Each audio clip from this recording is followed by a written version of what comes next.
नमस्कार मित्रों, कैसे हैं आप सब। मैं उम्मीद करता हूँ स्वस्थ होंगे, मस्त होंगे, अपनी तैयारी में व्यस्त होंगे।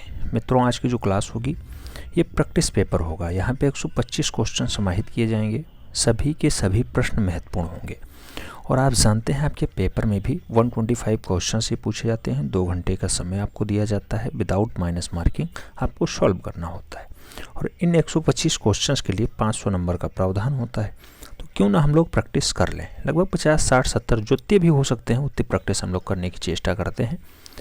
फिलहाल हमें उम्मीद है कि आप लोग पेन पेपर उठा के बैठे होंगे, नोट डाउन कर लेंगे जो आपको नया फैक्ट्स मिलेगा। क्वेश्चंस थोड़ा सा टफ है, याद रखना। ट्रेंड ग्रेजुएट टीचर के लिए जो है थोड़ा सा टफ क्वेश्चंस है। TGT अगर बनता है तो इससे टफ क्वेश्चंस नहीं बनेगा, याद रखना।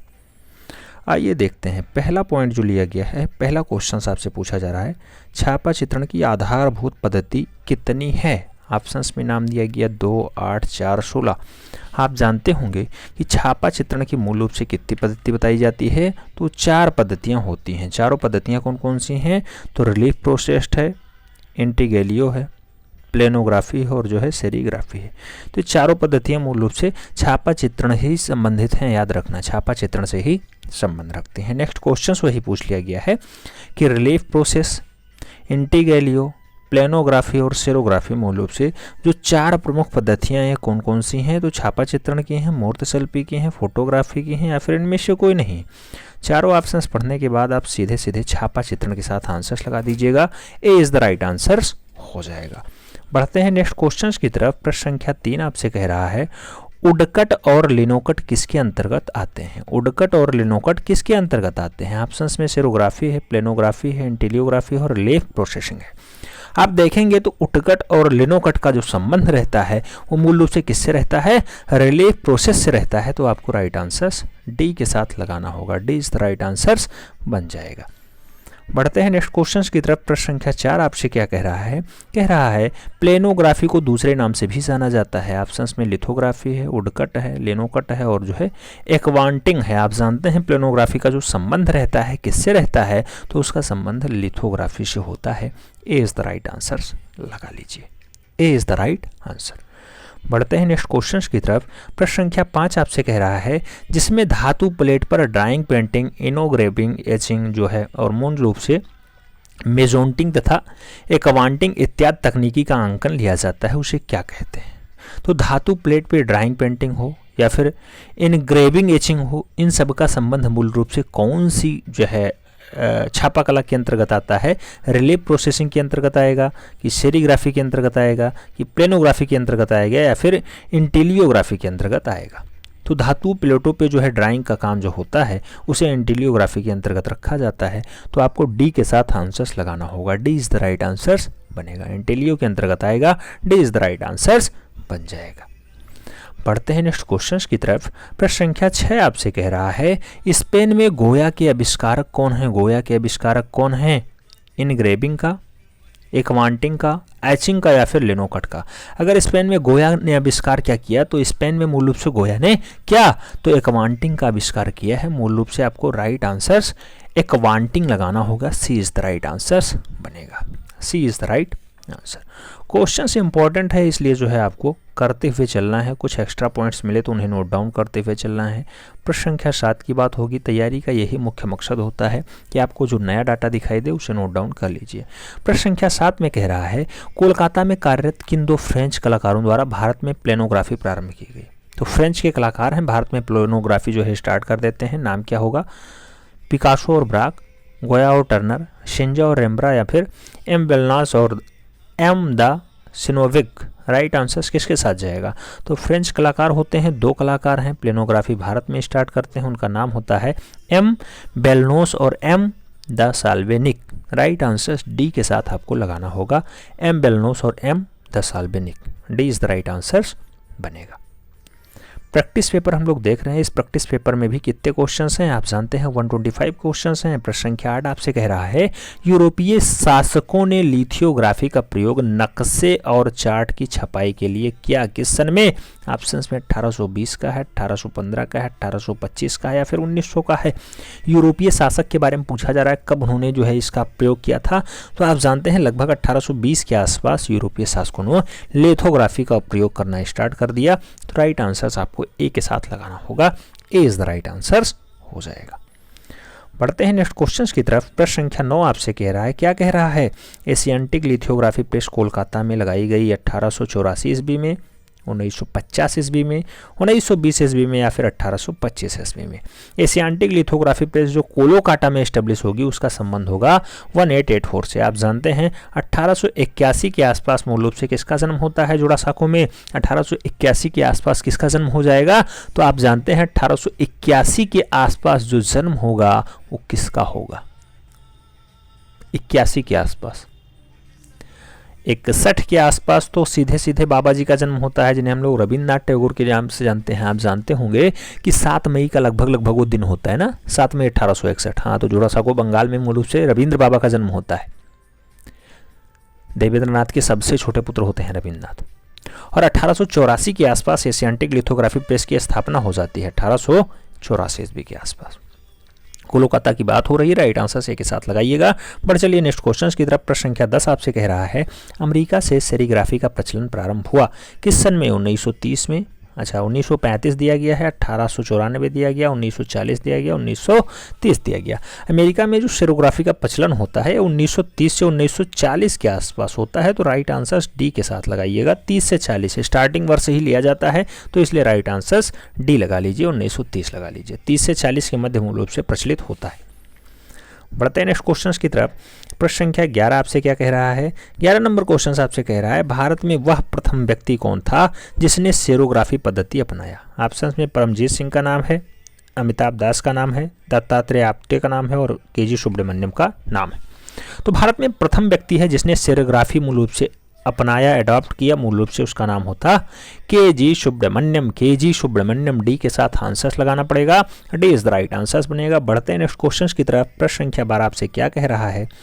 आपसे प्रश्न 12 जो है डिमांड कर रहा है कि छापे खाने की मशीन द्वारा चित्र को छापने की विधि क्या कहलाती है? ऑप्शंस में ओलियोग्राफ है, लिनोकट है, एचिंग है, उडकट है। अगर छापा खाना की मशीन से छाप दिया जाए डाटा तो उसे हम लोग ओलियोग्राफी के नाम से जानेंगे। ए इज द राइट आंसर बनेगा, याद रखना। आगे बढ़ते हैं।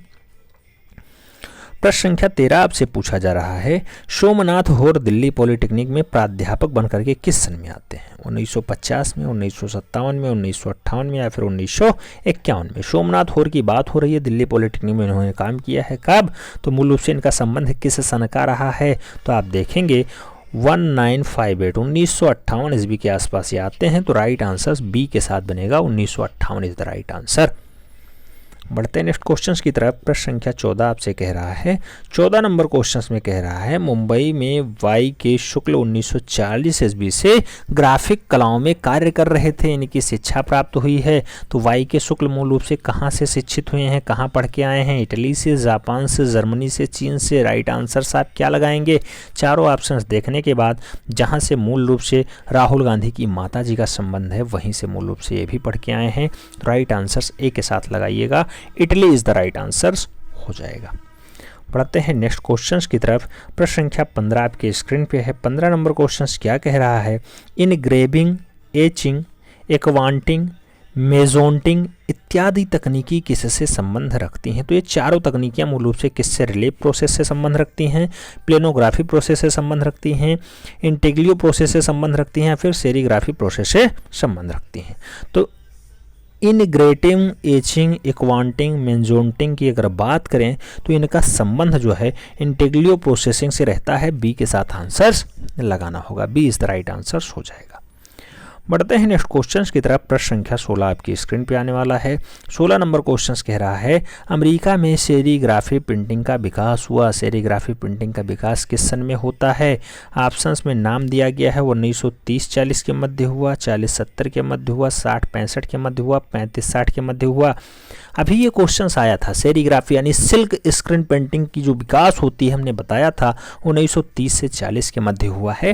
तो राइट आंसर से लगाइएगा, वहाँ पे 1930 आंसर्स बना था ना। हाँ बिल्कुल, इज द राइट आंसर्स लगाइए।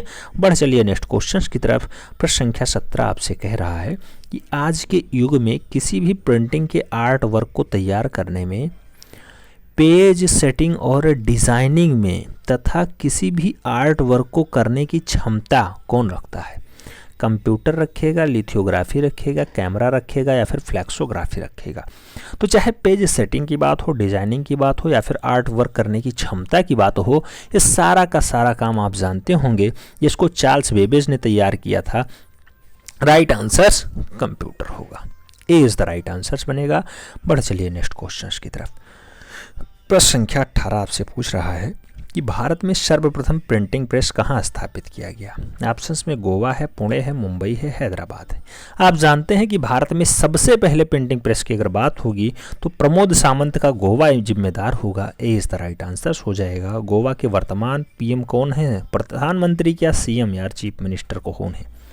प्रधानमंत्री तो नरेंद्र मोदी हैं। क्यों? क्योंकि वो राज्य है, ये जो है देश होता है। देश का प्रधानमंत्री होता है, राज्य का मुख्यमंत्री होता है। हालांकि आप जानते हैं राज्य छोटा होता है तो छोटे रूप में जो है, जैसे गांव के लेवल पे प्रधान होता है, उच्च स्तर पे और आगे आप बढ़ेंगे तो वहाँ पे जिला पंचायत अध्यक्ष होता है, उसके बाद ऐसे और आगे आप बढ़ेंगे तो ये सब मुखिया होते हैं। ऐसे राज्य का मुखिया आप जानते हैं, शासन प्रशासन का पूरा बागडोर मुख्यमंत्री के हाथ में होता है।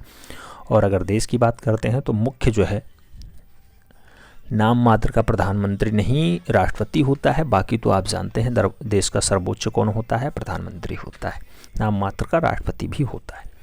प्रश्न संख्या 19 की अगर बात करते हैं, मुंबई में प्रेस की स्थापना कब होती है? 1516 में, 1818 में, 1616 में, 1632 में। आप देखेंगे मुंबई की बात हो रही है, प्रेस की बात हो रही है। उद्धव सरकार थी, अब एकनाथ शिंदे की है। 1616 राइट आंसर्स लगा लीजिए, 20 राइट आंसर्स हो जाएगा। प्रश्न संख्या 20 की बात हो रही है। 20 नंबर क्वेश्चन आपसे कह रहा है, प्रारंभ में छपाई के लिए किन मशीनों का प्रयोग होता था? धातु की, लकड़ी की, पत्थर की, हड्डी की?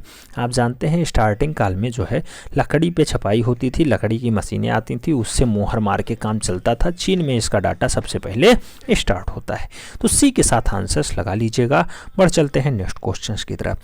प्रश्न संख्या 21 की बात हो रही है। पूछ रहा है, छपाई के बाद कागज को स्याही से अलग कर ट्रेडल मशीन का वह कौन सा भाग काम करता था? ऑप्शंस में है बेलन, फीडवार्ड, पावदान या फिर ग्रिपर्स। मूल रूप से छपाई के बाद कागज को स्याही से अलग कर ट्रेडल मशीन का वह कौन सा भाग जो है काम में आता था? तो कौन सा भाग काम में आता था जिसे हम लोग ग्रिपर्स के नाम से जानते हैं, वही मूल रूप से काम में आता था उसे हटाने के लिए। तो राइट आंसर ग्रिपर्स बनेगा, D is the right answer हो जाएगा। बढ़ते हैं नेक्स्ट क्वेश्चंस की तरफ। प्रश्न संख्या 22 आपसे कह रहा है, लिथोग्राफी प्रिंटिंग के लिए किस कागज का प्रयोग किया जाता है? मिस्टर कागज का, लेजर प्रेजर का, बैंक पेपर का या फिर बॉन्ड पेपर का? लिथोग्राफी प्रिंटिंग की बात हो रही है तो लिथोग्राफी प्रिंटिंग में मूल रूप से मिस्टर कागज का प्रयोग किया जाएगा। तो मिस्टर कागज लगा लीजिए, ए इज द राइट आंसर यहाँ पे बन रहा है। बढ़ते हैं नेक्स्ट क्वेश्चन की तरफ। प्रश्न संख्या 23 आपसे पूछ रहा है, पानी और तेल के वैमनस्य के सिद्धांत पर आधारित है। लिथोग्राफी प्रिंटिंग है, कोलोटाइप पेंटिंग है, थर्मोग्राफी प्रिंटिंग है या फिर लेजर प्रिंटिंग है? पानी और तेल के वैमनस्य के सिद्धांत पे मूल रूप से जो कार्य करता है उसे हम लोग लिथोग्राफी प्रिंटिंग कहते हैं। तो आपको राइट आंसर फर्स्ट के साथ लगाना होगा, lithography printing is the right answer. बढ़ते हैं नेक्स्ट क्वेश्चन की तरफ। प्रश्न संख्या 24 आपसे कह रहा है, सर्वप्रथम लकड़ी के गुटके बना करके मुद्रण प्रारंभ किया गया था चीन में, भारत में, जापान में या फिर इंग्लैंड में? अभी जस्ट हमने देखा था क्वेश्चन कौन सा कि मूल रूप से छपाई के लिए किन मशीनों का प्रयोग होता है, तब कहा गया था लकड़ी की मशीनों का प्रयोग होता है। तो बिल्कुल चीन में ऐसा जो है गुटका बना करके मुद्रण का काम यानी छपाई का काम किया जाता था। राइट आंसर से के साथ लगा लीजिए। बढ़ते हैं नेक्स्ट क्वेश्चंस की तरफ। प्रश्न संख्या 25 की बात होगी। 25 नंबर क्वेश्चन आपसे कह रहा है वर्तमान में लकड़ी के स्थान पे ब्लॉक बनाए जाते हैं मिट्टी से, प्लास्टिक से, पत्थर से, धातु की प्लेट से। आप देखेंगे तो लकड़ी के स्थान पे ब्लॉक बनाए जाते हैं किसके, तो लकड़ी के स्थान पे जो ब्लॉक बनाए जाते हैं आप देखे होंगे छपाई के कारखानों में आजकल जो है धातु की प्लेटें लगती हैं, तो राइट आंसर डी का बनेगा, एल्युमिनियम की प्लेटें होती हैं। बढ़ते हैं नेक्स्ट क्वेश्चंस की तरफ। प्रश्न संख्या 26 कह रहा है लिथियोग्राफी के आविष्कारक थे ऑप्शंस में बेर्नियन भी हैं, भीमजी पारेख भी हैं, गटेनबर्ग भी हैं और फ्रेडरिक कोएनिग भी हैं। लिथियोग्राफी का आविष्कारक पूछा जा रहा है। लिथियोग्राफी के आविष्कारक की अगर बात होगी तो बेर्नियन राइट आंसर्स बनेंगे, ए इज द राइट आंसर्स लगा लीजिएगा, बेर्नियन इज द राइट आंसर। बढ़ते हैं नेक्स्ट क्वेश्चंस की तरफ। प्रश्न संख्या 27 आपसे क्या कह रहा है लिथियोग्राफी का नामकरण 1813 में किया। रंगल्स ने किया, एच बैक्स ने किया, जेम्स वाट ने किया या फिर गटेनबर्ग ने किया। लिथियोग्राफी का नामकरण 1813 ईस्वी के आसपास मूल रूप से किसके द्वारा, एच बैक्स के द्वारा किया जाता है, तो आपको राइट आंसर सी के साथ लगाना होगा, C is the right answer यहाँ पे बनेगा।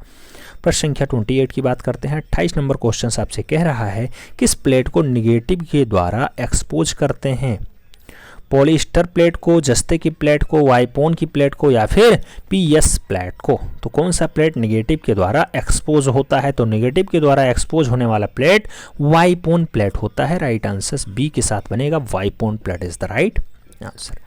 बढ़ते हैं नेक्स्ट क्वेश्चंस की तरफ। प्रश्न संख्या 29 आपकी स्क्रीन पे है। 29 नंबर क्वेश्चन आपसे कह रहा है कि सिल्क या नायलॉन द्वारा महीन कपड़ा लकड़ी के फ्रेम में कस दिया जाता है, ऐसा किस पद्धति में अपनाया जाता है, फ्लेक्सोग्राफी में, होलोग्राम में, लेजर प्रिंटिंग में या फिर सिल्क स्क्रीन प्रिंटिंग में। तो महीन कपड़ा लकड़ी के फ्रेम में कस दिया जाता है, ऐसा कारनामा कहाँ, तो सिल्क स्क्रीन प्रिंटिंग में किया जाता है, D is the right answer होगा, silk screen printing is the right answer. बढ़ते हैं नेक्स्ट क्वेश्चंस की तरफ। आप जानते हैं 125 क्वेश्चंस साथ में रहेंगे। 30 नंबर क्वेश्चंस पे आप पहुंच चुके हैं। पूछा जा रहा है स्टेनलेस के आधार पे किस प्रिंटिंग प्रोसेस का विकास हुआ है। ऑप्शंस में सिल्क स्क्रीन प्रिंटिंग का है, ऑफसेट प्रिंटिंग का है, लिथियोग्राफी का है, लेजर प्रिंटिंग का है।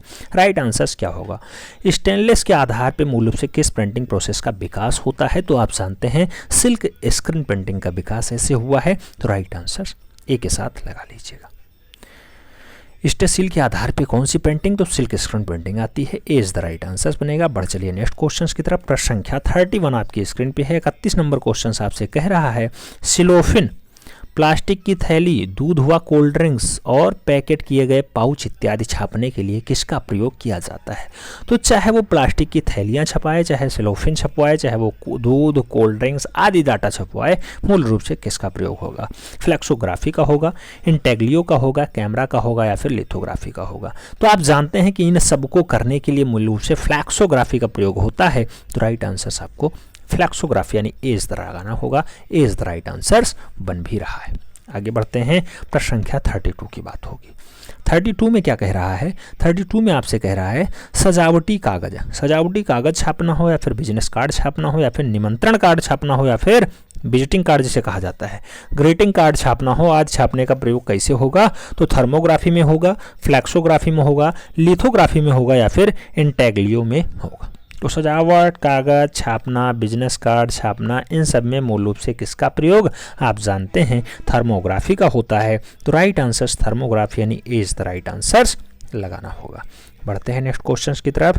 प्रश्न संख्या 33 की बात होगी। 33 नंबर क्वेश्चंस कह रहा है निम्नलिखित में से कौन सा छपाई वाला कागज है। ऑप्शंस में है parchment paper, bond paper, loan paper या फिर लेजर पेपर।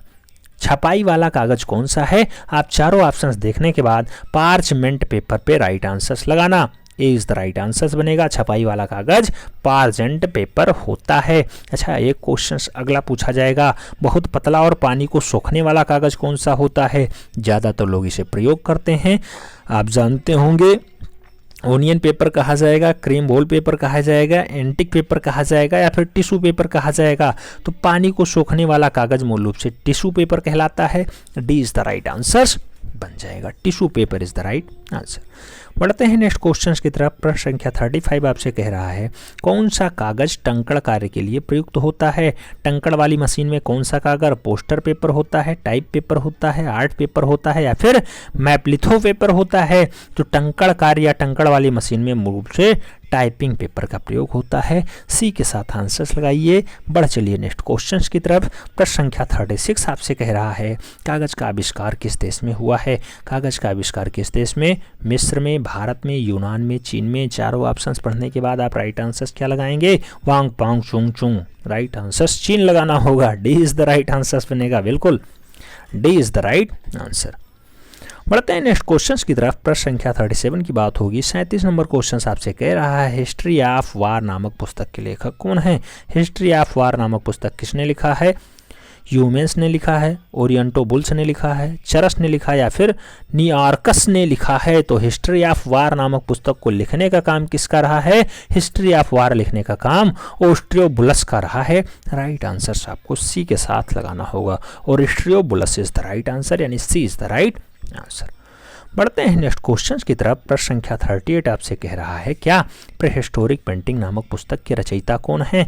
ऑप्शंस में प्रोफेसर जुनेर हैं, डीएच गार्डन हैं, पंचानन मित्र हैं और वांड्रिक हैं। आप जानते हैं प्रीहिस्टोरिक पेंटिंग के रचयिता कौन? तो प्रीहिस्टोरिक पेंटिंग को लिखने का काम वांड्रिक महोदय का रहा है। D is the right answers बन रहा है। प्रीहिस्टोरिक इंडिका नहीं, प्रीहिस्टोरिक पेंटिंग पूछा गया है तो वांड्रिक होंगे राइट आंसर्स।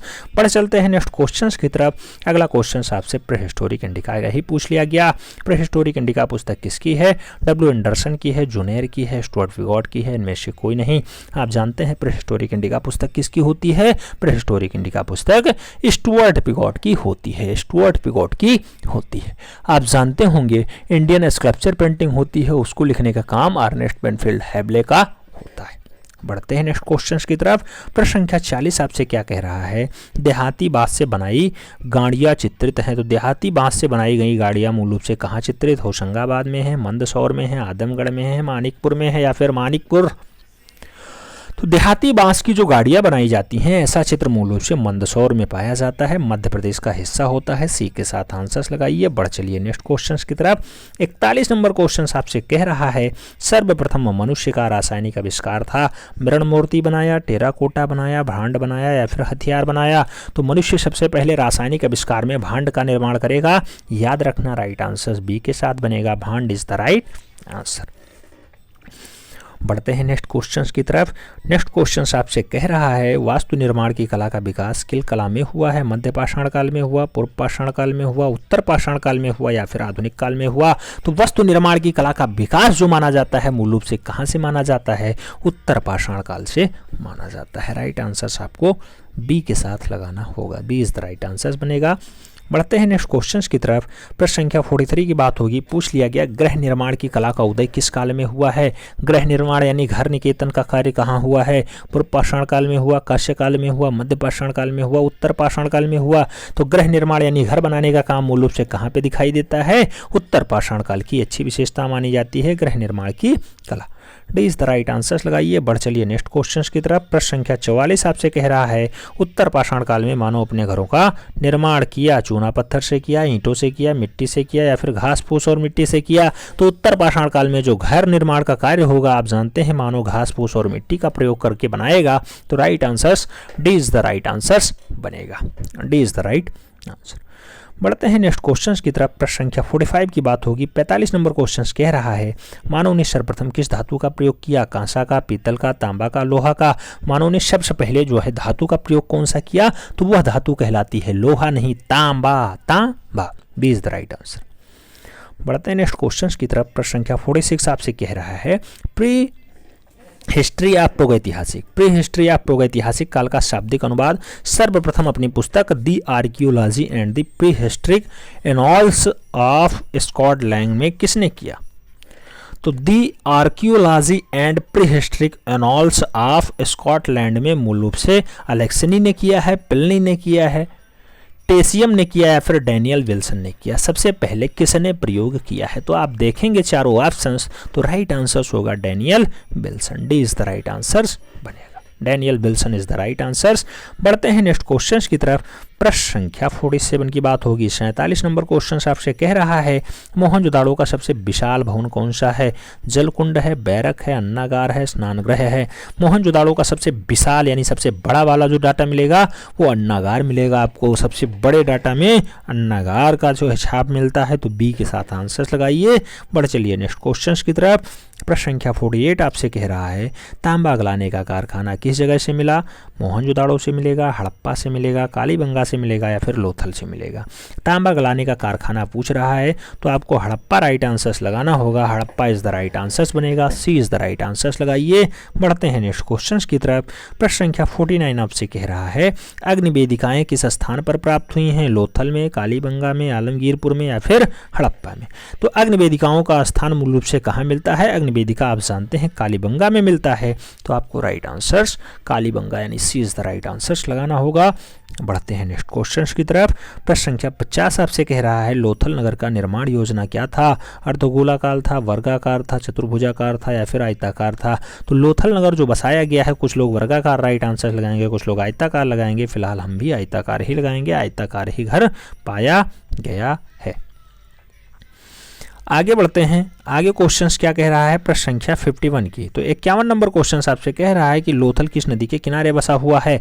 ऑप्शंस में भोगवा का नाम है, दशक का नाम है, समतल का नाम है और चौगांत का नाम है। तो मूल रूप से आपको भोगवा नदी राइट आंसर्स लगाना है, A is the right answers बनेगा। लोथल वही अहमदाबाद वाला बेल्ट होता है, गुजरात वाला, जिसे रंगनाथ राव मूल रूप से खोजते हैं। तो भोगवा नदी के किनारे पाया जाता है। एक के साथ आंसर्स लगाइए। बढ़ चलिए नेक्स्ट क्वेश्चन की तरफ। प्रश्न संख्या 52 आपसे कह रहा है कालीबंगा जहां से सिंधु सभ्यता के अनेक महत्वपूर्ण अवशेष प्राप्त हुए हैं, वर्तमान में राजस्थान के किस जिले में है? ऑप्शंस में जोधपुर का नाम है, गंगानगर का नाम है, बीकानेर का नाम है और मांडू का नाम है। आप जानते हैं मूल रूप से कालीबंगा जो पाया जाता है, कालीबंगा का संबंध राजस्थान के हनुमानगढ़ जिला से होता है।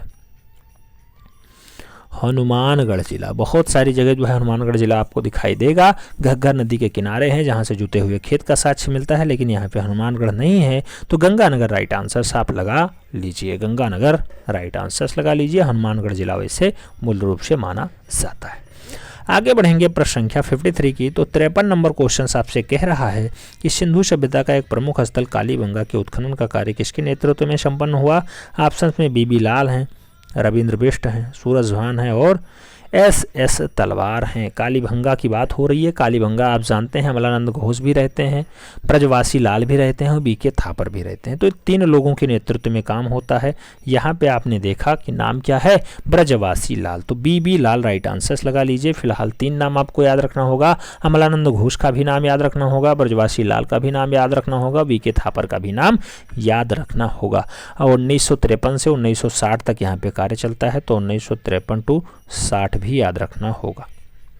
घग्गर नदी आप जानते हैं कालीबंगा के लिए जिम्मेदार होती है। जुता हुआ खेत का साक्ष्य यहाँ मिलता है, अग्निकुंड का साक्ष्य मिलता है, चूड़ियाँ मिलती हैं, अलंकृत ईंट मिलते हैं, ये सब डाटा यहाँ पे मिलता है। आगे बढ़ते हैं प्रश्न संख्या 54 की तरफ। 54 नंबर क्वेश्चन आपसे कह रहा है कि सिंचाई के लिए नहर का प्रमाण किस स्थल से प्राप्त हुआ है? मालवांड से मिला है, राखीगढ़ से मिला, रंगपुर से मिला या फिर मिताथल से मिला है। तो नहर का प्रयोग मूल रूप से सिंचाई के लिए नहर का प्रयोग कहाँ दिखाया गया है, कहाँ मिला है इसका साक्ष्य? तो मालावड़ राइट आंसर ए के साथ जाएगा। मालावड़ इज द राइट आंसर। बढ़ते हैं नेक्स्ट क्वेश्चंस की तरफ। प्रश्न संख्या 55 आपसे क्या कह रहा है? 55 नंबर क्वेश्चंस कह रहा है हड़प्पा वासियों की लिपि किस प्रकार है? वर्णात्मक है, चित्रलेखात्मक है, भावात्मक है या फिर इनमें से कोई नहीं। हड़प्पा वासियों की लिपि जो पाई जाती है मूल रूप से उसका संबंध चित्रलेखात्मक होता है, तो आपको राइट आंसर सी के साथ लगाना होगा। चित्रलेखात्मक इज द राइट आंसर। बढ़ते हैं नेक्स्ट क्वेश्चन की तरफ। प्रश्न संख्या 56 की बात होगी। 56 नंबर क्वेश्चन आपसे कह रहा है हड़प्पा वासी के सबसे छोटे बांट का तौल कितने के बराबर रहा है? 13.2 ग्राम के, 11.5 ग्राम के, 12.25 ग्राम के या फिर 13.64 ग्राम के। तो हड़प्पा वासी में मूल रूप से जो बांट का प्रयोग किया गया उसका जो है डाटा कितना ग्राम का रहा है? हड़प्पा, अगर आप हड़प्पा की बात करेंगे तो हड़प्पा के लिए मूल रूप से कितने ग्राम, तो आप जानते होंगे इसका संबंध 13.64 ग्राम से रहा है। डी के साथ आंसर्स लगाना पड़ रहा है। D is the right answer. बढ़ते हैं नेक्स्ट क्वेश्चन की तरफ। अगला क्वेश्चन प्रश्न संख्या 57 आपसे कह रहा है प्रतीक शव विसर्जन का प्रमाण किस स्थल से मिला? लोथल से, हड़प्पा से, कालीबंगा से, मोहनजोदाड़ो से। तो प्रतीक शव विसर्जन का जो प्रमाण दिखाई देता है मूल रूप से लोथल से दिखाई देता है। तो आपको राइट आंसर किसके साथ? लोथल के साथ लगाना होगा। लोथल वही रंगनाथ राव जिसे खोजते हैं, भोगवा नदी के किनारे होता है, 1955 से 1962 के आसपास खोजा जाता है। बढ़ते हैं नेक्स्ट क्वेश्चन की तरफ। प्रश्न संख्या 58 आपसे पूछ रहा है कि लोथल से प्राप्त 17 कब्रों में कितनी कब्रों में मूल रूप से 2-2 व्यक्ति एक साथ दफनाए गए? 5, 3, 6, 7। कितनी कब्र ऐसी हैं जिसमें 2-2 व्यक्ति एक साथ हैं? तो आप देखेंगे कि 17 कब्र टोटल लोथल में पाई जाती हैं, जिनमें 3 कब्र ऐसी हैं जिसमें मूल रूप से 2-2 व्यक्ति एक साथ दफनाए गए हैं। इतना डीप हमें नहीं लगता कि पूछेगा, लेकिन हो सकता पूछ ले, इसलिए आपको याद रखना है। सी के साथ आंसर लगाइए। बढ़िए नेक्स्ट क्वेश्चन की तरफ। प्रश्न संख्या 59 आपसे कह रहा है सिंधुवासी किस आभूषण का प्रयोग नहीं करते थे? ऑप्शंस में करधनी है, भुजबंद है, पायजेब है, निस्क है, लेकिन यहाँ पे निस्क राइट आंसर बनेगा। इसका प्रयोग ये लोग नहीं किए हैं। तो निस्क का प्रयोग सिंधुवासी के लोग नहीं करते थे, यानी इंडस वैली सिविलाइजेशन के लोग नहीं करते थे। बढ़ते हैं नेक्स्ट क्वेश्चंस की तरफ। प्रश्न संख्या 60 आपसे पूछ रहा है कि ताम्रपाषाण संस्कृति को कहा जाता है? जोरवे संस्कृति, आहाड़ संस्कृति, कायस्थ संस्कृति, झोकर संस्कृति। ताम्रपाषाण संस्कृति का जो उपनाम होता है उसे मूल रूप से किस नाम से आप पुकारेंगे? तो जोरवे संस्कृति के नाम से उसे पुकारेंगे। ए के साथ आंसर लगा लीजिएगा। ए इज द राइट आंसर बनेगा। बढ़ते हैं नेक्स्ट क्वेश्चन की तरफ। प्रश्न संख्या 61 की बात हो रही है। पूछा गया निम्नलिखित में से किस वस्तु से लोहे की ढलाई कर सकते हैं? लोहे की ढलाई का संकेत कहाँ से मिला है? धातुमल से मिला, कीले से मिला, भाला से मिला या फिर चाकू से मिला? तो किस वस्तु से लोहे की ढलाई कर सकते हैं ऐसा संकेत मिला है? तो मूल रूप से ऐसा धातुमल से ही मिलता है। आप जानते हैं धातुमल के द्वारा आप लोहे की ढलाई कर सकते हैं। ए के साथ आंसर बनेगा। ए इज द राइट आंसर। बढ़ते हैं नेक्स्ट क्वेश्चन की तरफ। प्रश्न संख्या 62 की बात हो रही है। 62 नंबर क्वेश्चन आपसे कह रहा है भीषण अग्निकांड के प्रमाण सिंधु सभ्यता के किस स्थल से मिले हैं? अग्निकांड का प्रमाण तगड़ा वाला जो है अग्निकुंड नहीं कह रहा है, अग्निकांड मूल रूप से जहाँ पे जल गया था, कुछ डाटा जो है नुकसान हो गया था, क्षतिपूर्ति हो गया था, ऐसा साक्ष्य कहाँ मिला है?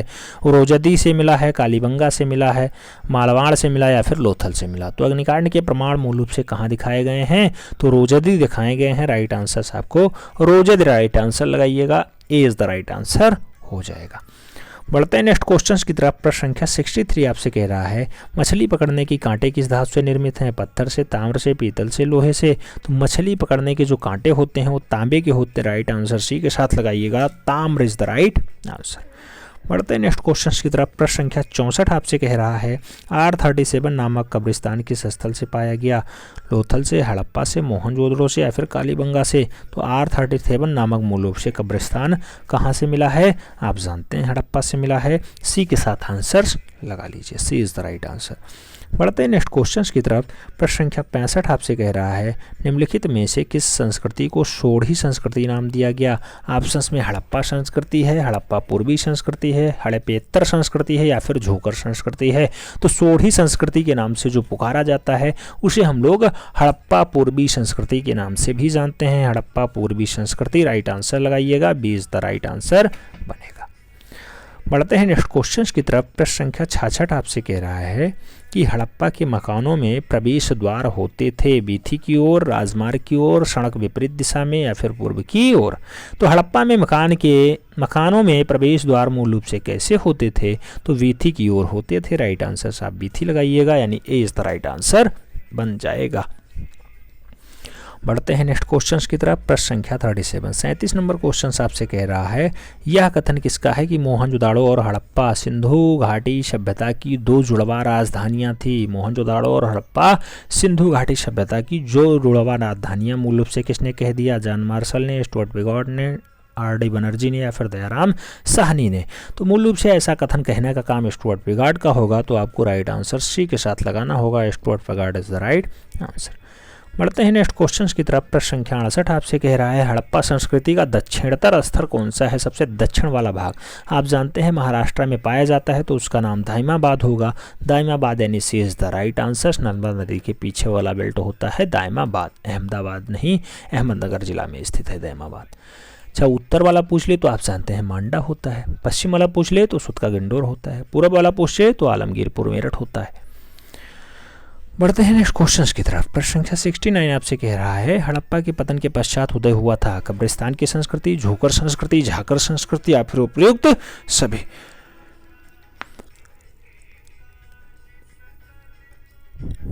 तो हड़प्पा के पतन के पश्चात मूल रूप से सभी संस्कृतियां एक साथ आती हैं। राइट आंसर आप डी के साथ लगा लीजिएगा, D is the right answer बन जा रहा है।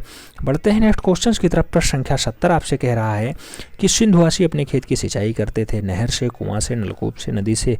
आप जानते हैं सिंधु घाटी के लोग नदियों से अपना प्रयोग करते थे खेती किसानी। तो राइट आंसर आपको डी के साथ लगाना होगा। बढ़ते हैं नेक्स्ट क्वेश्चंस की तरफ। प्रश्न संख्या 71 आपसे कह रहा है सिंधुवासी की गलियों की चौड़ाई कितनी थी? 6 feet, 3 feet, 5 feet, 4 feet. Sindhu घाटी में जो गली पाई जाती थी गलियों की चौड़ाई जो है 3 फीट बताई जाती है। तो सी के साथ आंसर लगाइएगा, 3 feet is the right answer. बढ़ते हैं नेक्स्ट क्वेश्चंस की तरफ। प्रश्न संख्या 72 72 नंबर क्वेश्चन आपसे कह रहा है दुसाला ओढ़े योगी की मूर्ति किस खुदाई से प्राप्त हुई है? ऑप्शंस में रामगढ़ का नाम है, मोहनजोदड़ो का नाम है, मिस्र का नाम है और मेसोपोटामिया का नाम है। तो दुसाला ओढ़े योगी की जो मूर्ति होती है मूल रूप से उसका संबंध किससे होता है? तो मृतकों का टीला मोहनजोदड़ो से होता है। सी के साथ आंसर लगाइएगा, सी इज द राइट आंसर हो जाएगा। जहाँ पे विशाल स्नानागार मिलता है, महाविद्यालय मिलते हैं, 16 मकानों का बैरक मिलता है, बहुत सारे डाटा मिलते हैं। वहीं से मूल रूप से दुसाला ओढ़े योगी की मूर्ति भी मिलती है। प्रश्न संख्या 73 की बात होगी। 73 नंबर क्वेश्चन आपसे कह रहा है हड़प्पा में मिट्टी के बर्तनों पर सामान्यतः किस रंग का प्रयोग हुआ था? ऑप्शंस में सफेद रंग है, लाल रंग है, काला रंग है, पीला रंग है। हड़प्पा में मिट्टी के बर्तनों पर सामान्यतः किस रंग का प्रयोग हुआ है? तो ज्यादातर रंग का जो प्रयोग हुआ उसे हम लोग किस नाम से जानेंगे? तो लाल रंग, जिसे हम लोग गेरुआ रंग के नाम से भी जानते हैं। सी के साथ आंसर बनाना पड़ेगा, लाल रंग इज द राइट आंसर। बढ़ते हैं नेक्स्ट क्वेश्चन की तरफ। प्रश्न संख्या 74 74 नंबर क्वेश्चन आपसे क्या कह रहा है? कह रहा है बहुजन हिताय बहुजन सुखाय की प्रवृत्ति से बौद्ध धर्म का प्रचार प्रसार देश विदेश में हुआ है। यह धर्म अल्प समय में क्यों लोकप्रिय हो गया? लोक भाषा को स्वीकार किया इसलिए, समानता को स्वीकार किया इसलिए, आदर्श नेतृत्व के लिए या फिर सार्वभौमी प्रेम के लिए? तो बहुजन हिताय बहुजन सुखाय की प्रवृत्ति से जो मूल रूप से धर्म चलता है जिसे हम लोग बौद्ध धर्म के नाम से जानते हैं वो लोकप्रिय होता है आदर्श नेतृत्व के चलते। राइट आंसर सी के साथ बन जाएगा। बढ़ते हैं नेक्स्ट क्वेश्चंस की तरफ। प्रश्न संख्या 75 आपसे कह रहा है भारत यात्रा में कौशाम्बी में चंदन से बनी हुई बुद्ध की मूर्ति किसको मिलती है? तो कौशाम्बी में चंदन से बनी हुई मूर्ति हुएनसांग को मिलेगी, वास्को डिगामा को मिलेगी, फाहियान को मिलेगी या फिर बुलफ को मिलेगी। चारों ऑप्शंस देखने के बाद आप राइट आंसर किसे लगाएंगे? तो भारत यात्रा में कौशाम्बी से चंदन की बनी बुद्ध की मूर्ति हुएनसांग को मिलेगी। राइट आंसर हुएनसांग लगाइएगा, ए इज द राइट आंसर बन जाएगा। बढ़ते हैं नेक्स्ट क्वेश्चन की तरफ। प्रश्न संख्या 76 कह रहा है शिव जी की मूर्ति नटराज के रूप में दक्षिण के मंदिरों में पाई जाती है। बंगाल में ऐसी ही मूर्ति को क्या नाम दिया जाता है? तो बंगाल में उसे त्रिमूर्ति कहेंगे, बोधिसत्व कहेंगे, शिवतांडव कहेंगे या फिर नेत्रेश्वर कहेंगे। आप जानते हैं कि बंगाल में ऐसी मूर्तियों को जो नटराज के रूप में रहती हैं उसे नेत्रेश्वर नाम दिया जाता है। तो सी के साथ आंसर बनेगा, नित्येश्वर इज द राइट आंसर। बढ़ते हैं नेक्स्ट क्वेश्चंस की तरफ। प्रश्न संख्या 77 आपसे कह रहा है क्या कह रहा है? बाल कला का सर्वप्रथम प्रयोग किससे किया या किसने किया? कोरा डेरांस्की ने किया, जेम्स सॉल्बी ने किया, डब्ल्यू वोल्गवा ने किया या फिर इनमें से कोई नहीं। तो बाल कला का सर्वप्रथम प्रयोग मूल रूप से किसके द्वारा? बाल कला का सर्वप्रथम प्रयोग जो है मूल रूप से कोरा डोल्की के द्वारा किया जाता है। ए के साथ आंसर लगाइए। बढ़ चलिए नेक्स्ट क्वेश्चन की तरफ। प्रश्न संख्या 78 नंबर क्वेश्चन कह रहा है कोरा डोल्की कहाँ के निवासी थे? ऑप्शन में है चीन, भारत, नेपाल, इटली। चारों ऑप्शन देखने के बाद आप राइट आंसर किसे लगाएंगे? Italy is the right answer बनेगा, D is the right answer हो जाएगा। बढ़ते हैं नेक्स्ट क्वेश्चन की तरफ। प्रश्न संख्या 79 आपसे कह रहा है बाल कला में कार्यात्मक प्रवृत्ति और सौंदर्य भावना को सर्वप्रथम 1897 ईस्वी में किस विद्वान ने स्वीकार किया? ऑप्शंस में नाम है सीजेक ने, तीसियन ने, हुक्साई ने या फिर गोहार्थ ने। तो बाल कला में क्रियात्मक प्रवृत्ति का और सौंदर्य भावना को सर्वप्रथम 1897 में किस विद्वान ने स्वीकार किया है? तो ऐसा मूल रूप से डाटा स्वीकार करने का काम सीजेक महोदय का रहा है। ए के साथ आंसर्स लगाइए। बढ़ते हैं नेक्स्ट क्वेश्चंस की तरफ। 80 नंबर क्वेश्चंस आपसे कह रहा है सीजेक कहाँ के थे? जापान के थे, ऑस्ट्रिया के थे, इंग्लैंड के थे या फिर वर्मा के थे? अगर सीजेक की आप बात करेंगे तो इनका संबंध ऑस्ट्रिया से होता है। राइट आंसर सी के साथ बनेगा, C is the right answer. बढ़ते हैं नेक्स्ट क्वेश्चंस की तरफ। प्रश्न संख्या 81 आपसे कह रहा है बच्चों को आगे बढ़ने दो, विकसित होने दो तथा परिपक्व होने दो। दो। यह उक्त कथन जो है मूल रूप से किस विद्वान ने कहा? तो बच्चा आगे बढ़े, विकसित हो और परिपक्व हो। बोयला ने कहा, सीजेक ने कहा, लिचवार्क ने कहा या फिर होगार्थ ने कहा।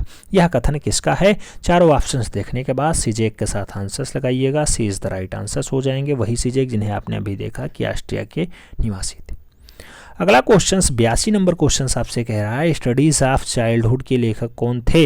ऑप्शंस में स्टडीज ऑफ चाइल्डहुड के लिए आर्चर का नाम है, आनंद कोडेश कुमार स्वामी का नाम है, पर्सी ब्राउन का नाम है, जेम्स सल्की का नाम है। स्टडीज ऑफ चाइल्डहुड के लिए आप किसे जिम्मेदार मानते हैं? स्टडीज ऑफ चाइल्डहुड जेम्स सल्की की अच्छी रचना है। सली, जेम्स सली या जेम्स सल्की जैसा लिखा रहे, जेम्स सली यहाँ पे लिखा है तो डी के साथ आंसर्स लगाइएगा। जेम्स सली इज द राइट आंसर। पढ़ते हैं नेक्स्ट क्वेश्चन की तरफ। प्रश्न संख्या 83 की बात होगी। पूछा गया चाइल्ड आर्ट के लेखक कौन है? चाइल्ड आर्ट डब्ल्यू बोयला है, सीजेक है, कोराडोरोंकी है, फिर चिल वार्क है।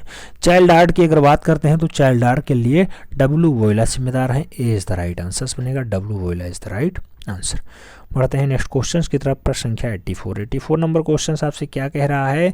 बालक में दृश्यात्मक यथार्थ की प्रवृत्ति किस उम्र में दिखाई देती है? दृश्यात्मक यथार्थ कब? 9-10 वर्ष में, 22-23 वर्ष में, 15-16 वर्ष में, 20-22 वर्ष में। बालक में दृश्यात्मक यथार्थ की अगर बात होगी तो राइट आंसर होगा 9 और 10 वर्ष। तो राइट आंसर फर्स्ट के साथ लगाना पड़ेगा, लगभग 9-10 साल। ए इज द राइट आंसर हो जाएगा। बढ़ते हैं नेक्स्ट क्वेश्चंस की तरफ। प्रश्न संख्या 85 की बात होगी। 85 में क्या पूछा गया? पूछा गया बाल्यकाल में अभिव्यक्ति के लिए सहायक है। ऑप्शंस में बाह्य प्रेरणा है, सदृश्य प्रेरणा है, आंतरिक प्रेरणा है, इनमें से कोई नहीं है। बाल कला में अभिव्यक्ति के लिए सहायक कौन सा है? तो बाल कला में अभिव्यक्ति के लिए मूल रूप से आप जानते हैं आंतरिक प्रेरणा सहायक होता है। आंतरिक प्रेरणा अगर मिलेगी तो बहुत ज़्यादा हेल्पफुल रहेगा। बी के साथ आंसर्स लगाइए। बढ़ चलिए नेक्स्ट क्वेश्चन की तरफ। प्रश्न संख्या 86 की बात होगी। 86 में आपसे कह रहा है कि बाल कला को सच्ची अभिव्यक्ति किसने माना है? बाल कला को सच्ची अभिव्यक्ति के जयवानी ने माना, ईवी हेबले ने माना, या निरंजन राय ने माना, या फिर रामविलास शर्मा ने माना। तो बाल कला को सच्ची अभिव्यक्ति मानने का काम मूल रूप से के जसवानी का रहा है। के जसवानी यानी ए इज द राइट आंसर्स बन रहे हैं। बढ़ते हैं नेक्स्ट क्वेश्चंस की तरफ। हम लोग प्रैक्टिस पेपर सॉल्व कर रहे हैं और प्रैक्टिस पेपर में आप जानते हैं 125 क्वेश्चंस थे। बढ़ते हैं नेक्स्ट क्वेश्चंस की तरफ। 87 नंबर क्वेश्चन आपसे कह रहा है कि बालक की कला सुनिश्चित कलात्मक क्रिया के रूप में विकसित हुई है। लगभग 20 वर्ष में, लगभग 5 वर्ष में, लगभग 10 वर्ष में, लगभग 15 वर्ष में। तो बालक की कला सुनिश्चित कलात्मक क्रिया के रूप में कब विकसित हुई है? चारों ऑप्शंस पढ़ने के बाद लगभग 15 वर्ष लगाइएगा। D is the right answer हो जाएगा। D is the right answer.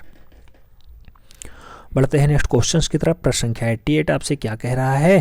कह रहा है बच्चों की कला नामक पुस्तक के लेखक कौन हैं? ऑप्शंस में हैं कोराडोरोंकी हैं, होगार्थ हैं, सीजेक हैं और जो है लिचवार्क है। बच्चों की कला नामक पुस्तक के लेखक मूल रूप से कौन माने जाते हैं? तो बच्चों की कला के लिए जो जिम्मेदार हैं उनका नाम है कोराडोरोंकी। कोराडोरोंकी इज द राइट आंसर बनेंगे। कोराडोरोंकी इज द राइट आंसर। बढ़ते हैं नेक्स्ट क्वेश्चंस की तरफ। प्रश्न संख्या 89 आपसे कह रहा है। 89 क्या कह रहा है? जनजातियों की परंपरा से जुड़ी कलाकृतियाँ कहलाती हैं। ट्राइबल आर्ट कहलाती हैं, क्लासिकल आर्ट कहलाती हैं, फोक आर्ट कहलाती हैं, या फिर चिल्ड्रन आर्ट कहलाती हैं। तो जनजातियों की परंपरा से जुड़ी कलाकृति मूल रूप से क्या मानी जाती है?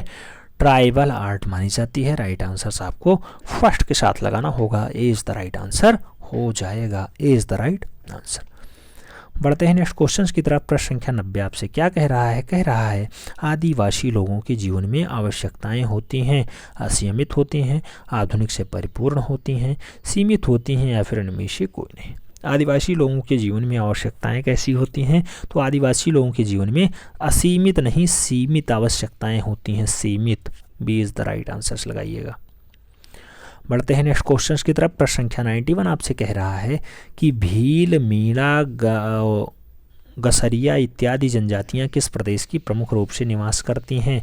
उत्तर प्रदेश में, हरियाणा में, राजस्थान में, पंजाब में।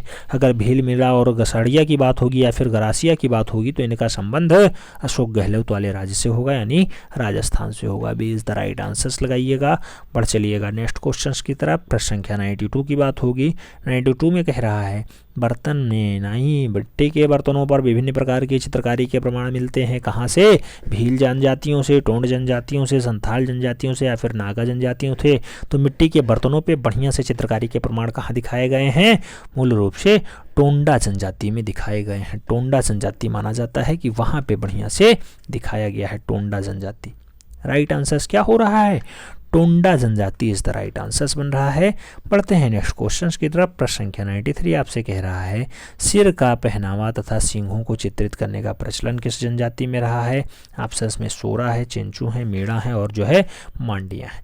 तो सिर पर पहनावा तथा सींगों को चित्रित करने का प्रचलन मूल रूप से कौन सी जनजाति में हुआ है, तो वो जनजाति होती है क्या, Mandia. D is the right answer. सिर पे पहनावा होता है, सींगों को चित्रित किया जाता है मांडिया जनजाति में। डी के साथ आंसर्स लगाइए। बढ़िए नेक्स्ट क्वेश्चंस की तरफ। प्रश्न संख्या 94 आपसे कह रहा है कुछ जनजातियों में कंघियाँ बनाने की प्रथा है। कंघियाँ किसका प्रतीक मानी जाती हैं, तो शोक का है, उत्सव का है, प्रेम का है, खतरे का है। तो कंघियाँ बनाने की प्रथा मूल रूप से किसमें है, आप जानते हैं प्रेम में मूल रूप से दर्शाया जाता है, तो प्रेम का प्रतीक माना जाता है। राइट आंसर बी के साथ लगाइएगा। B is the right answer. बढ़ते हैं नेक्स्ट क्वेश्चंस की तरफ। प्रश्न संख्या 95 आपसे कह रहा है कि व्याधि के कारण बनी आकृतियों को क्या कहा जाता है। ऑप्शंस में है ओका नोका कहेंगे, काम्बरे कहेंगे, मुखौटे कहेंगे या फिर ओका झोंका कहेंगे। तो व्याधि के कारण बनी आकृतियों को क्या कहा जाता है, व्याधि के कारण बनी आकृतियों को ओका नोका कहा जाता है। तो राइट आंसर ए के साथ लगाइएगा। ओका नोका इज द राइट आंसर, यानी ए इज द राइट आंसर। बढ़ते हैं नेक्स्ट क्वेश्चंस की तरफ। प्रश्न संख्या 96 की बात होगी। 96 नंबर क्वेश्चन आपसे कह रहा है कि डोली पर चित्रकारी व सजावट किस जनजातीय कला की जीता जागता उदाहरण के रूप में दर्शाया गया है। तो डोली पे चित्रकारी का सजावट मूल रूप से संथाल का है, थारू का है, नागा का है या फिर सोरा का है। आप देखेंगे डोली पहले के ज़माने में मूल रूप से आज की डेट में जो आप देखेंगे बढ़िया एक्सयूवी होती है, चाहे 500 हो, चाहे वो जैसी जिसकी डिमांड, कोई BMW जाए, कोई किसी से जाता है, विदाई होती है। तो उसी के टाइम पे पहले जो है डोली चलती थी। तो डोली पे चित्रकारी की सजावट मूल रूप से कौन सी जनजातियों में होती थी, तो डोली पे मूल रूप से संथाल में मूल रूप से ऐसी कलाकृति दिखाई जाती थी। तो राइट आंसर संथाल जनजाति होगा, ये इज द राइट आंसर बनेगा। प्रश्न संख्या 97 की बात करते हैं। पूछा गया आदिवासी गांव की सीमा पर लगाए जाने वाले चिन्ह को क्या कहते हैं। आदिवासी गांव की सीमा पर लगाए जाने वाले चिन्ह स्मृति चिन्ह होंगे, धार्मिक चिन्ह होंगे, प्रतीक चिन्ह होंगे या फिर गढ़ चिन्ह होंगे। तो आप जानते हैं आदिवासी गांवों की सीमा पर लगाया गया चिन्ह गढ़ चिन्ह कहलाता है। राइट आंसर डी के साथ बनेगा। D is the right answer लगाइए। बढ़िए 98 नंबर क्वेश्चन की तरफ। 98 में क्या कहा गया, पूछा गया किस जनजाति के लोगों की चित्रकारी में यथार्थता की झलक दिखाई देती है। ऑप्शंस में नागा है, थारू है, भील है, मिंडा है। राइट आंसर क्या होगा, कौन सी जनजाति के लोगों में चित्रकारी के यथार्थता की झलक दिखाई देती है। यथार्थता की झलक कहाँ दिखाई देगी, तो नागा मूल रूप से जनजाति होती है, उसमें यथार्थता दिखाई देती है। ए के साथ बनेगा आंसर्स। बढ़िए नेक्स्ट क्वेश्चंस की तरफ। प्रश्न संख्या 99 आपसे पूछ रहा है कि औरंगजेब ने दक्षिण में जिन 2 राज्यों का विजय किया वह कौन था। ऑप्शंस में अहमदनगर और बीजापुर है, ऑप्शंस में बीदर बीजापुर है, ऑप्शंस में बीजापुर गोलकुंडा है और ऑप्शंस में गोलकुंडा और अहमदनगर है। लेकिन कहीं पे मूल रूप से बीदर का संबंध है या मूल रूप से अहमदनगर का नहीं संबंध है, उसका बीजापुर और जो है गोलकुंडा के साथ संबंध रखता है। तो राइट आंसर सी होगा। दक्षिण भारत का बीजापुर और गोलकुंडा औरंगजेब ने फतेह किया था। सी के साथ आंसर लगाइए। बढ़िए नेक्स्ट क्वेश्चन की तरफ। प्रश्न संख्या 100 आपसे कह रहा है सर्वाधिक हिंदू अधिकारियों की नियुक्ति करने वाला मुगल सम्राट था। ऑप्शंस में हुमायूं है, शाहजहां है, अकबर है, औरंगजेब है। सर्वाधिक हिंदू अधिकारियों की नियुक्ति करने वाला मुगल सम्राट कौन सा है। चारों ऑप्शंस पढ़ने के बाद आप भी कट्टर औरंगजेब को ही राइट आंसर लगाएंगे। D is the right answer हो जाएगा। Aurangzeb is the right answer. बढ़ते हैं नेक्स्ट क्वेश्चंस की तरफ। प्रश्न संख्या 101 आपसे क्या कह रहा है, 101 नंबर क्वेश्चन आपसे कह रहा है कि जजिया किसके शासनकाल में पुनः लगाया गया।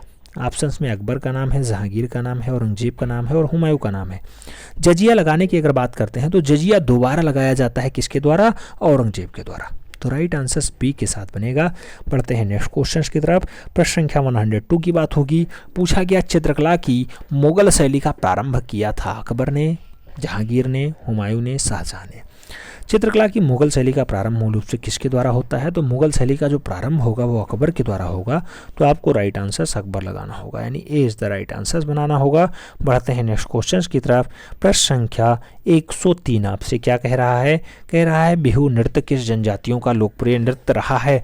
ऑप्शंस में असम की जनजाति, उत्तर प्रदेश की जनजाति, मध्य प्रदेश की जनजाति और उसके साथ कौन सी जनजाति रहेगी, तो कोई एक लगा लीजिए, राजस्थान की जनजाति। आप जानते हैं बिहू नृत्य का संबंध मूल रूप से असम से रहा है। तो राइट आंसर असम ही बनेगा, राजस्थान नहीं बनेगा। बढ़ते हैं नेक्स्ट क्वेश्चन की तरफ। प्रश्न संख्या जो है 104 कह रहा है कर्म नृत्य किस जनजाति के लोगों में लोकप्रिय है। ऑप्शंस में गौंड जनजाति है, खाड़िया जनजाति है, उराव जनजाति है और मीणा जनजाति है। कर्म नृत्य किस जनजाति के लोगों में लोकप्रिय रही है? कर्म नृत्य की अगर बात होगी तो गौड़ जनजाति राइट आंसर लगाइएगा, ए इज द राइट आंसर हो जाएगा।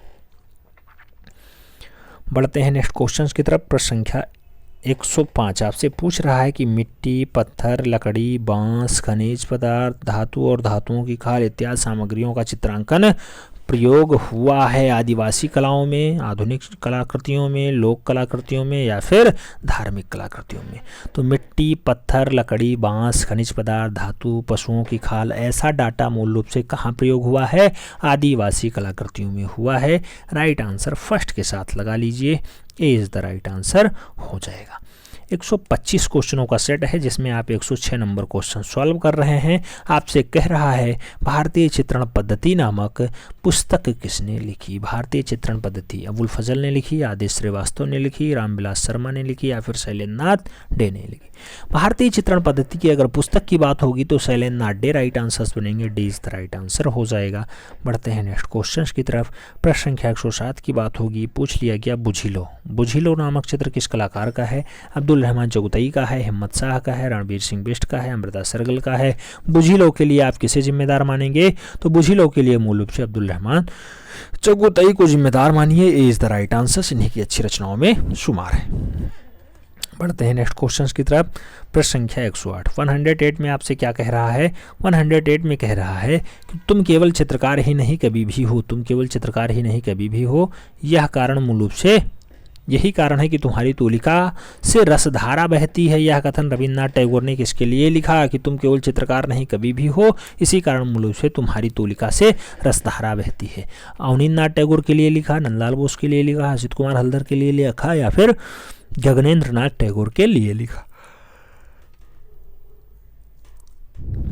मूल रूप से रविन्द्रनाथ टैगोर ने ऐसी उपमा मूल रूप से असित कुमार हल्दर को दी है जिनका जन्म जोड़ासांको में मूल रूप से होता है। राइट आंसर सी के साथ आंसर्स लगाइएगा, सी इज द राइट आंसर्स बनेगा। बढ़ते हैं नेक्स्ट क्वेश्चन की तरफ। प्रश्न संख्या 109 की बात हो रही है। 109 नंबर क्वेश्चन आपसे क्या कह रहा है? कह रहा है संकोची होने के कारण आत्म प्रचार से भी दूर रहे तथा अपनी कला को वादग्रस्त नहीं बनाया। मकबूल फिदा हुसैन, क्षितिन्द्रनाथ मजूमदार, रविन्द्रनाथ टैगोर, राजा रवि वर्मा। आप जानते हैं संकोची होने के कारण आत्म प्रचार से दूर रहे लेकिन मूल रूप से अपनी कला को वादग्रस्त नहीं होने दिया, ऐसा कारनामा क्षितिन्द्रनाथ मजूमदार ने किया। राइट आंसर बी के साथ बनेगा, Kshitindranath Majumdar is the right answer. बढ़ते हैं नेक्स्ट क्वेश्चन की तरफ।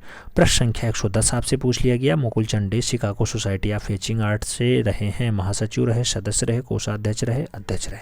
तो मुकुल चंद डे मूल रूप से Chicago Society of etching artist में क्या रहे हैं? आप जानते हैं एचिंग आर्टिस्ट के सदस्य के रूप में नामित रहे हैं। तो राइट आंसर सी के साथ लगाइएगा, सी इज द राइट आंसर हो जाएगा। बढ़ते हैं नेक्स्ट क्वेश्चन की तरफ। प्रश्न संख्या 111 आपसे पूछ रहा है भिक्षुणी मां नामक चित्र किसने चित्रित किया? ऑप्शंस में राम गोपाल विजयवर्गीय हैं, नंदलाल बोस हैं, सुधीर रंजन खासगीर हैं, यामिनी रंजन राय हैं। भिक्षुणी मां का जो चित्र है मूल रूप से किसके द्वारा? आप जानते हैं सुधीर रंजन खासगीर के द्वारा चित्रित किया गया है। तो राइट आंसर सुधीर रंजन खासगीर यानी C is the right answer बनेगा। बढ़ते हैं नेक्स्ट क्वेश्चन की तरफ। प्रश्न संख्या 112 की बात होगी। क्या पूछ रहा है? आपसे पूछ रहा है मनपुरा आइलैंड 1970 नामक कुंडलित चित्र किसने चित्रित किया है? जॉर्ज क्रीट ने, यामिनी रंजन राय ने, निकोलस रोड्रिग ने या फिर जैनुअल आब्दीन ने? मनपुरा आइलैंड 1970 नामक कुंडलित चित्र मूल रूप से जैनुअल आब्दीन ने चित्रित किया है। तो राइट आंसर आपको डी के साथ लगाना होगा, Zainul Abdin is the right answer. बढ़ते हैं नेक्स्ट क्वेश्चन की तरफ। प्रश्न संख्या 113 आपसे पूछ रहा है कि दोपहर की चिलचिलाती धूप छांव नामक कृति को किसने चित्रित किया? निकोलस रोड्रिग ने, हेब्बर ने, बेंद्रे ने या फिर जॉर्ज क्रीट ने?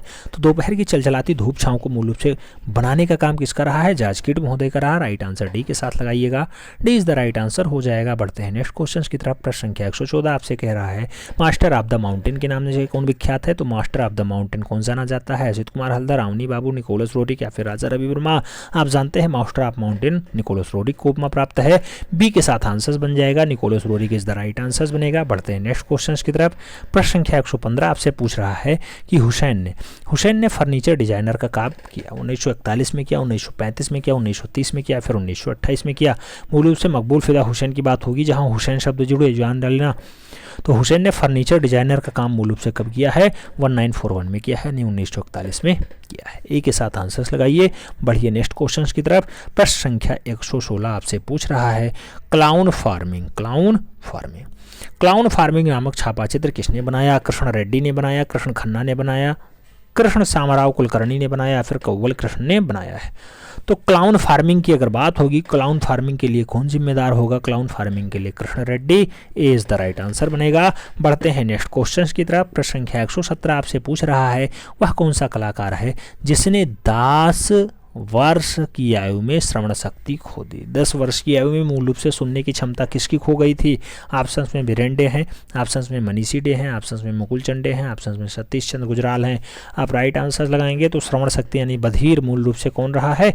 सतीश चंद्र गुजराल रहे हैं। इंद्र कुमार गुजराल के भाई होते हैं। राइट आंसर डी के साथ लगाइएगा, जिन्होंने मॉरिशस में मूल रूप से महात्मा गांधी के संग्रहालय में भी डाटा बनाया है। तो राइट आंसर डी के साथ सतीश चंद्र गुजराल लगाइएगा।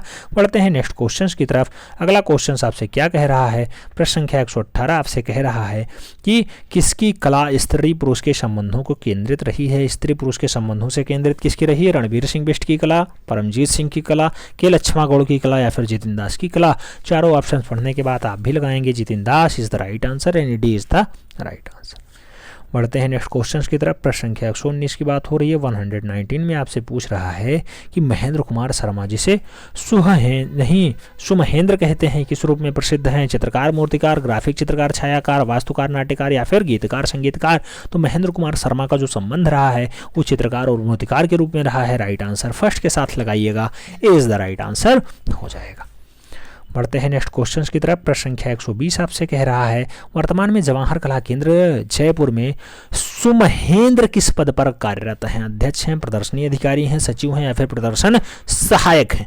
तो जहां जो है जवाहर कला केंद्र जयपुर में मूल रूप से वो किस पद पे हैं इस टाइम? तो प्रदर्शनी अधिकारी के रूप में कार्य कर रहे हैं। सी के साथ आंसर्स लगाइए। बढ़िए नेक्स्ट क्वेश्चन की तरफ। प्रश्न संख्या 121 आपसे क्या कह रहा है? कह रहा है कि इस चित्रकार के चित्रों का शीर्षक अनटाइटल्ड रहता है? गोवर्धन लाल जोशी का, कृपाल सिंह शेखावत का। ऑप्शंस में और नाम है, जैसे ऑप्शंस में नाम और क्या है? विद्यासागर उपाध्याय का और नाथूलाल वर्मा का। इन चारों ऑप्शंस को पढ़ने के बाद आप भी विद्यासागर उपाध्याय लगाइएगा। क्या अनटाइटल्ड किसके जो है रचना रहती है, किसके चित्रों के शीर्षक रहते हैं? तो विद्यासागर उपाध्याय। राइट आंसर लगाइए, सी इज द राइट आंसर हो जाएगा। बढ़ चलिए नेक्स्ट क्वेश्चन की तरफ। प्रश्न संख्या 122 आपसे पूछ रहा है शिल्प जय हिंद और कंडोलेंस मूल रूप से क्या प्रयोग हुआ है? कांस्य में, पीतल में, सीमेंट में या फिर तांबा में? तो जय हिंद और कंडोलेंस में मूल रूप से किसका प्रयोग किया गया है? जय हिंद में मूल रूप से कांस्य प्रतिमा मानी जाती है, कांस्य का प्रयोग किया गया है। राइट आंसर फर्स्ट के साथ लगाइएगा, कांस्य इज द राइट आंसर यानी ए इज द राइट आंसर। बढ़ते हैं नेक्स्ट क्वेश्चन की तरफ। प्रश्न संख्या 123 की बात हो रही है। 123 में पूछा गया धनराज भगत के शिल्पों में वेल्डेड कॉपर प्रयोग हुआ है? वेल्डेड कॉपर प्रयोग हुआ है। ऑप्शंस में बांसुरी वादक है, ऑप्शंस में दकीस है, ऑप्शंस में कॉस्मेटिक मैन है या फिर इनमें से कोई नहीं। धनराज भगत के शिल्प हैं वेल्डेड कॉपर। वेल्डेड कॉपर में मूल रूप से किसका प्रयोग हुआ है? तो वेल्डेड कॉपर में बांसुरी वादक का प्रयोग हुआ है। राइट आंसर फर्स्ट के साथ लगाइएगा, ए इज द राइट आंसर हो जाएगा। बढ़ चलते हैं सेकंड लास्ट क्वेश्चन की तरफ। सेकंड लास्ट क्वेश्चन आपसे कह रहा है दाकिस नामक शिल्पी में क्या प्रयोग हुआ? ऑप्शंस में है पास्टर व आयरन का या फिर सीमेंट का, लकड़ी का या फिर वुड एंड बास नेल्स का। राइट आंसर दाकिस के लिए आप क्या मारेंगे? तो दाकिस के लिए लकड़ी का प्रयोग करिएगा। लकड़ी में मूल रूप से इसकी रचना हुई है। B is the right answer बन रहा है। अंतिम क्वेश्चन आपकी स्क्रीन पे है। 125 नंबर क्वेश्चन आपसे कह रहा है द किंग शिल्प प्रयोग हुआ है वुड एंड ब्रास नेल्स में, लकड़ी में, प्लास्टर आयरस में या फिर मूल रूप से सीमेंट में? द किंग के लिए का तो आप जानते हैं wood and brass nails. Wood होता है लकड़ी, लकड़ी और ब्रास नेल्स में मूल रूप से द किंग बनाया गया है। ए के साथ आंसर्स लगा लीजिए, ए इज द राइट आंसर हो जाएगा। ये प्रैक्टिस पेपर आपको कैसा लगा थोड़ा सा कमेंट के माध्यम से अपनी प्रतिक्रिया जरूर दीजिएगा। चैनल पे अगर नए हैं तो चैनल को सब्सक्राइब कर लें, बेल आइकन प्रेस कर लें जिससे कि नोटिफिकेशन आपको टाइम से मिले और आप चैनल का भरपूर लाभ टाइम से लेते रहें। मिलते हैं शुरू में, तब तक के लिए जय हिंद।